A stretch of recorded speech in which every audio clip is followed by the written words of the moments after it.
आज सुकूक के हवाले से यानी इस्लामिक बॉन्ड्स के हवाले से एक किताब के इस रिव्यू की तरफ मूव करेंगे और उसके ज़रिए प्रैक्टिकली हमें एक्सपोजर हासिल होगा कि किस तरह सुकूक कितनी इम्पोर्टेंट चीज़ है। और 2019 की बात है जब मलेशिया से कुछ सीनियर प्रोफेसर्स और दीगर लोग हाजिर हुए थे Islamic finance for admission IBA में। तो वहाँ पर इंसीफ के या इसरा जो वहाँ के इदारे हैं, बड़े इदारे हैं इस्लामिक फाइनेंस के, उनके जिम्मेदारान में से बताया गया कि मलेशिया में उन्होंने इस सुकूक के ज़रिए बहुत सारे अपने मामलात को बेहतर किया है, सॉल्व किया है। और जब भी कोई पब्लिक प्रोजेक्ट, मिसाल के तौर पर रेलवे स्टेशन बनाने की ज़रूरत होती है या XYZ किसी बड़े प्रोजेक्ट की ज़रूरत होती है जहाँ पर पब्लिक प्राइवेट पार्टनरशिप्स के ज़रिए आवाम से भी पैसा लेने की ज़रूरत हो, तो वहाँ सुकूक के ज़रिए वो ये काम सर अंजाम देते हैं। और सिर्फ मलेशिया ही नहीं बल्कि पाकिस्तान में भी जो है इसका बहुत ज़्यादा अच्छे अंदाज में इस्तेमाल किया गया है। लेकिन अभी भी पोटेंशियल बहुत सारा है और इस पे जो है वो मज़ीद बेहतर से बेहतर की जा सकती हैं चीज़ें। अच्छा, इस बुक का जो नाम है वो फॉरवर्डली सुकूक in Islamic capital market. Islamic capital market होती क्या है? आपके इल्म में है कि फाइनेंशियल हम यानी ओवरऑल इकोनॉमी को दो हिस्सों में तकसीम करते हैं।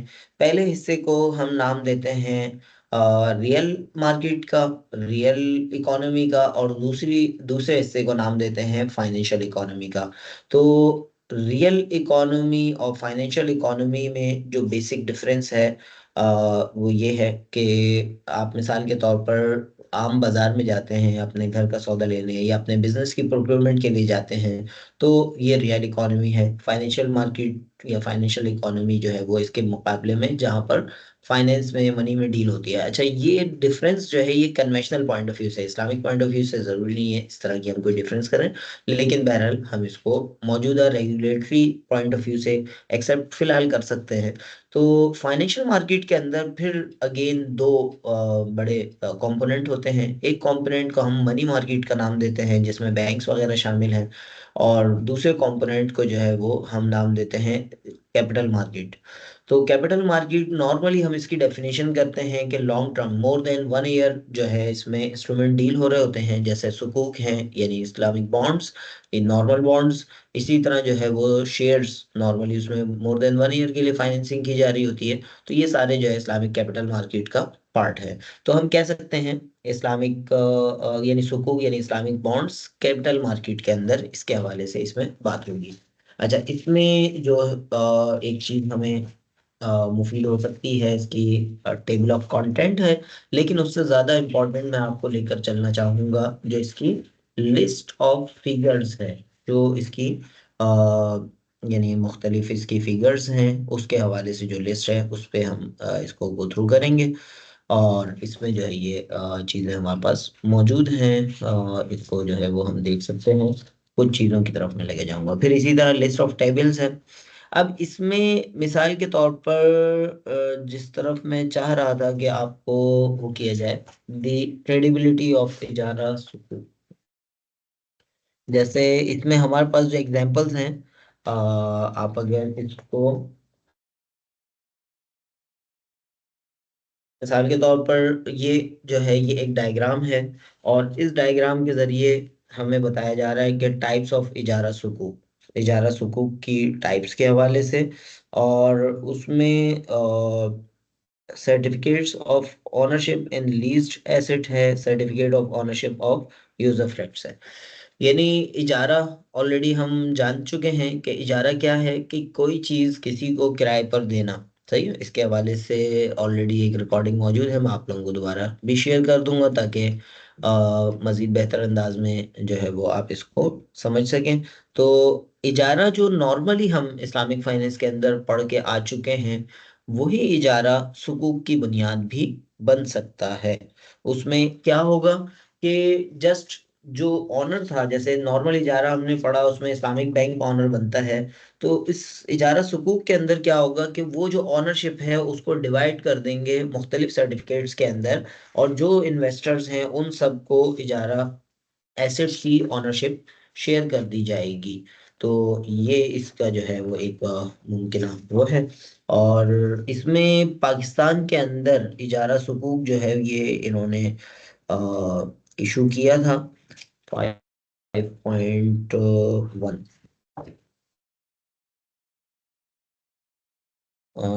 Page number 104। पाकिस्तान में ये केसेस ऑफ इजारा की जो है, इन्होंने मलेशियन ग्लोबल सुकूक जुलाई 2002 में जुलाई में इन्होंने एक सुकूक इशू किया था। और इसका जो है, जो ये स्ट्रक्चर्स कहलाते हैं, इसमें पहला स्टेप क्या होगा, दूसरा स्टेप क्या होगा, तीसरा स्टेप क्या होगा, ये सारे स्ट्रक्चर्स जो है यहाँ पर मेंशन किए जाते हैं। ऑथर्स ने जो है वो अपनी इंफॉर्मेशन की बेस पर ये डायग्राम डेवलप की है, तो इसका सोर्स इन्होंने ऑथर लिख दिया है। जबकि अगर किसी और सोर्स से ये चीज आई होती तो उसके अकॉर्डिंगली इसमें चीजें मामला हो जाते हैं। सही। एक जनरल इजारा सुकूक का जो स्ट्रक्चर है वो यहाँ इस डायग्राम 5.1 के अंदर मेंशन किया गया है। और इसको अगर हम ऑब्जर्व करें तो ये जो है ये इसमें तीन कंपोनेंट आपको नजर आ रहे होंगे। एक कंपोनेंट है क्लाइंट, दूसरा है एसपीवी और तीसरा है इन्वेस्टर्स। अच्छा, क्लाइंट से मुराद यहाँ पर वो कंपनी है। ऑलरेडी हम बॉन्ड्स के अंदर पढ़ के आ चुके हैं कि बॉन्ड्स बेसिकली दो तरह के होते हैं। एक गवर्नमेंट बॉन्ड्स होते हैं, एक जो है वो कॉर्पोरेट बॉन्ड्स होते हैं। What is the difference between government bond and corporate bond? तो गवर्नमेंट बॉन्ड जो है वो बॉन्ड होता है जो गवर्नमेंट्स इशू करती हैं, यानी यहाँ के स्ट्रक्चर के लिहाज से अगर हम बात करें तो क्लाइंट जो है वो गवर्नमेंट होती है, जिसको पैसा चाहिए होता है वो गवर्नमेंट होती है। दूसरी तरफ जो कॉर्पोरेट बॉन्ड है उसमें क्लाइंट जो है वो कॉर्पोरेट सेक्टर होगा। तो जिस तरह बॉन्ड के अंदर ये दोनों मामलात हैं, इसी तरह सुकूक के अंदर भी क्लाइंट के तौर पर दोनों हो सकते हैं। गवर्नमेंट को भी पैसा चाहिए हो सकता है और कॉर्पोरेट सेक्टर को भी पैसा चाहिए हो सकता है। अच्छा, इसके साथ फिर ये इन्होंने दूसरी एक पार्टी इन्वेस्टर यहाँ पर मेंशन की है। ये बिल्कुल आसान है समझना कि जो लोग इन्वेस्ट कर रहे हैं वो इन्वेस्टर हैं, इसमें कोई रॉकेट साइंस नहीं है। बीच में एक एसपीवी, ये हो सकता है आपके लिए नई इंफॉर्मेशन हो कि एसपीवी क्या होता है। एसपीवी का मतलब है स्पेशल पर्पस व्हीकल।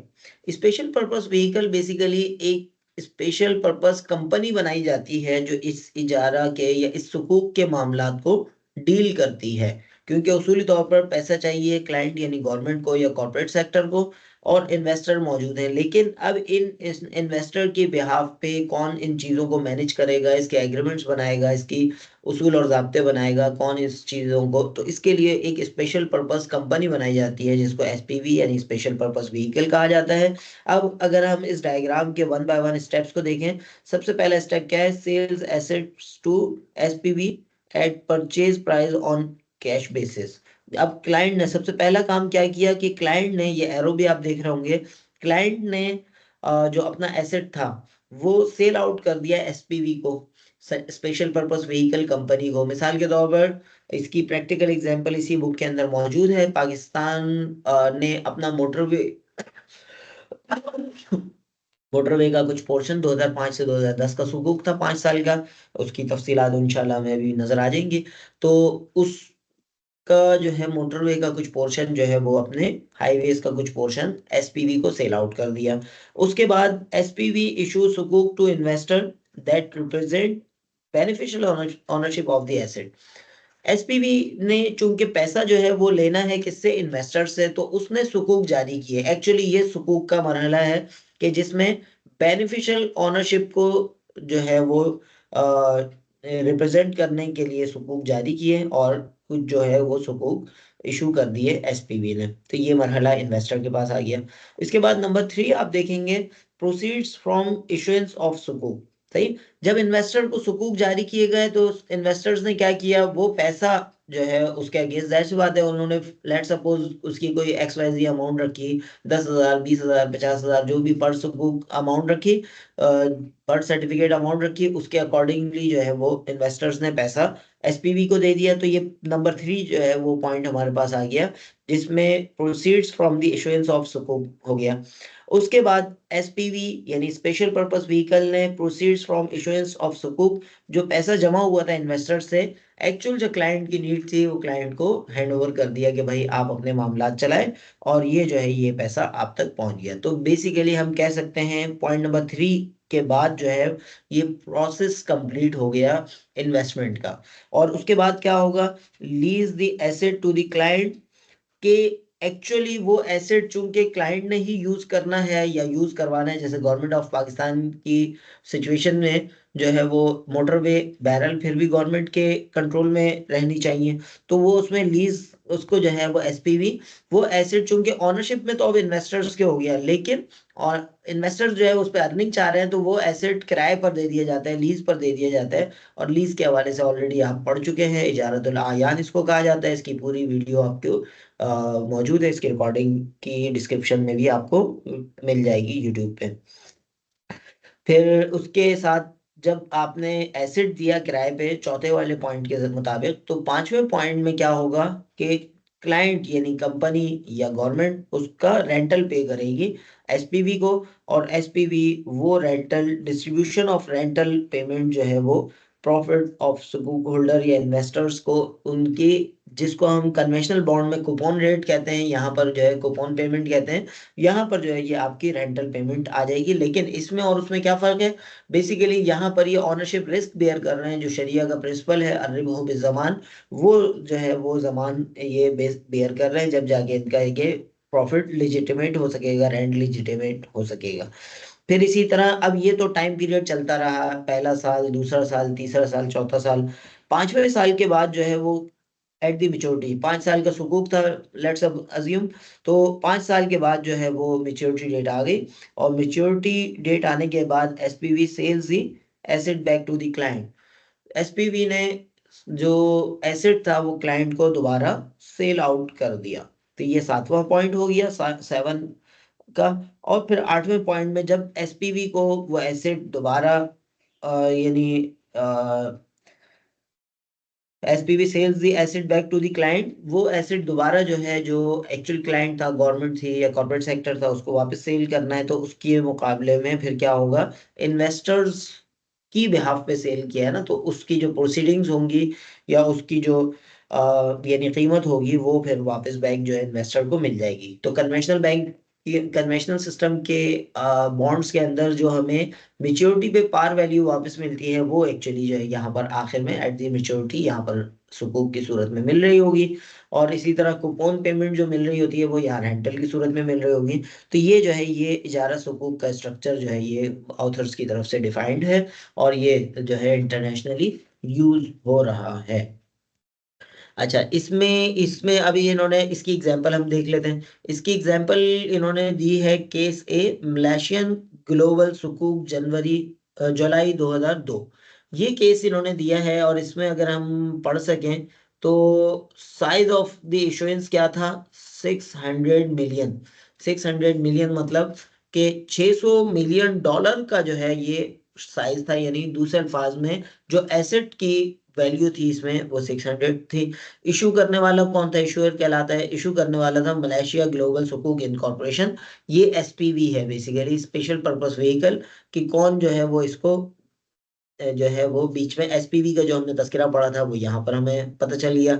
और ये रियल लाइफ एग्जांपल है, ये नहीं कोई आर्टिफिशियल नहीं है, ये रियल लाइफ एग्जांपल है। तो हमें पता चलेगा कि ये चीजें जब अप्लाई करनी जाए तो नामुमकिन नहीं है। आप में से कोई आगे चल के हो सकता है कल को किसी रिस्पॉन्सिबल पोजीशंस पे बैठे, तो बजाय कन्वेंशनल फाइनेंस हासिल करने के इस्लामिक फाइनेंस आपको बेहतर अंदाज में वही चीजें फराहम कर सकती है। अगेन सबसे पहले तो सोच की जरूरत है, फिक्र की जरूरत है कि हमें काम करना है with in Islamic boundaries, Islamic boundaries को क्रॉस नहीं करना। तो उसमें जो है फिर आपको रास्ते मिलते जाएंगे, there is a will there is a वे।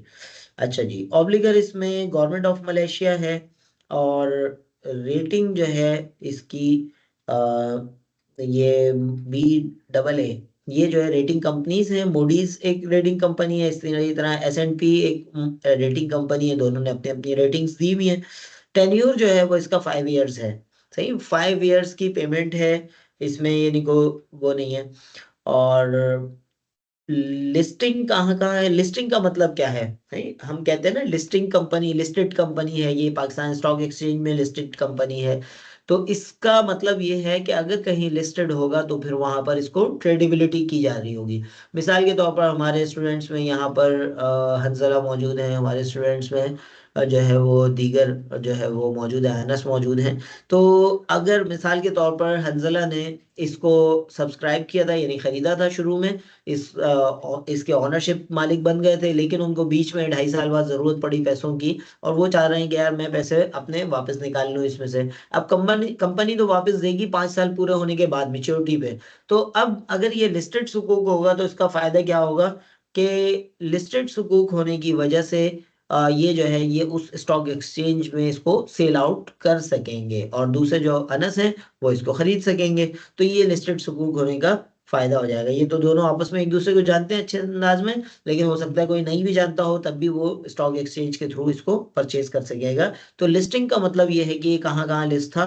तो ये दो जगह लिस्ट था, एक बहरीन में और दूसरा जो है LFX, ये जो है ये लबनान, हाँ।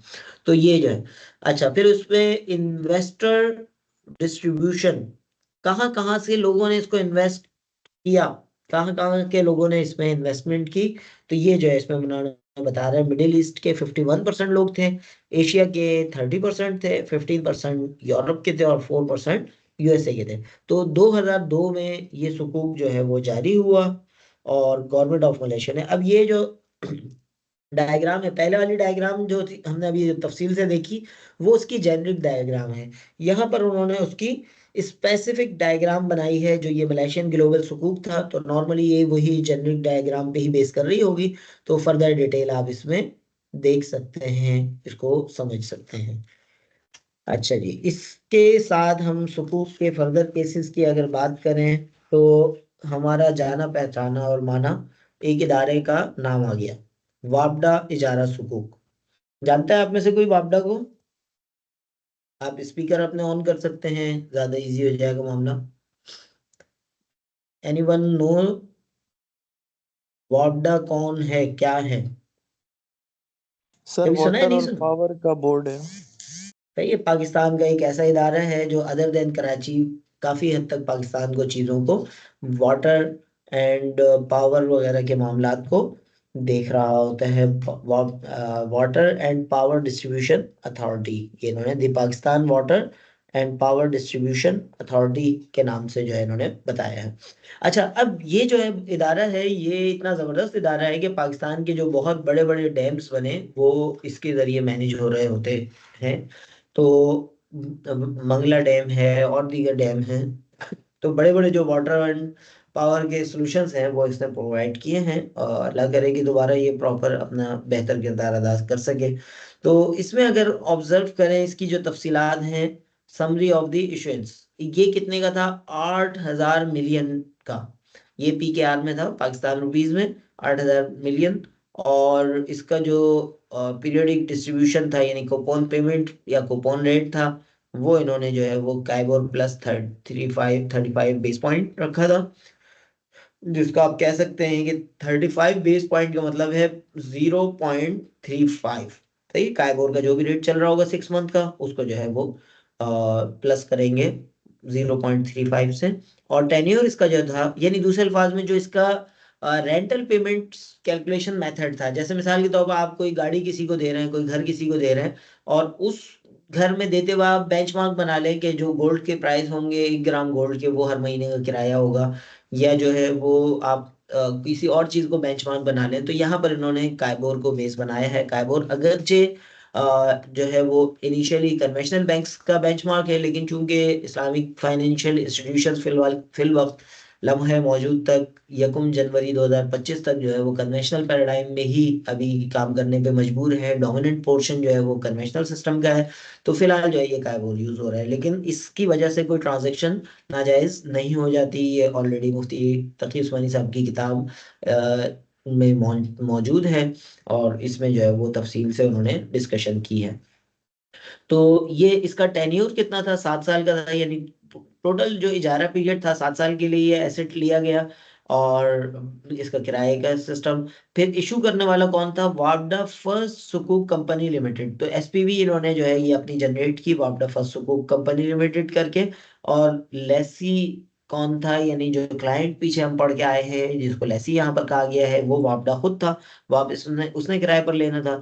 अंडरलाइंग एसेट कौन सा था? वापडास 10 Mangla dam hydel power generation units, ये मंगला डैम के जो 10 पावर जनरेशन यूनिट्स हैं, वो जो है इसमें एसेट थे।